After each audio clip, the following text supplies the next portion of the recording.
Hey everyone, Sunil from Clean and Exterior Clean Melbourne here. Hope you can see this very clearly. This is really mouldy, dirty. It's been like this for years.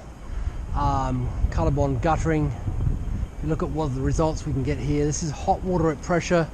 You won't get this with cold water, I can assure you. Let me show you how we work.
There you go folks, I hope that's been helpful.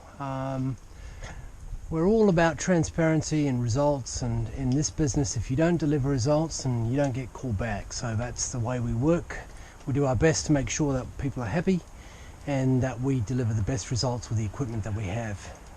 So hope that's helpful, and if you need your exterior building or home washed, give us a bell. We'd be happy to give you a quote. Hope you enjoyed the video.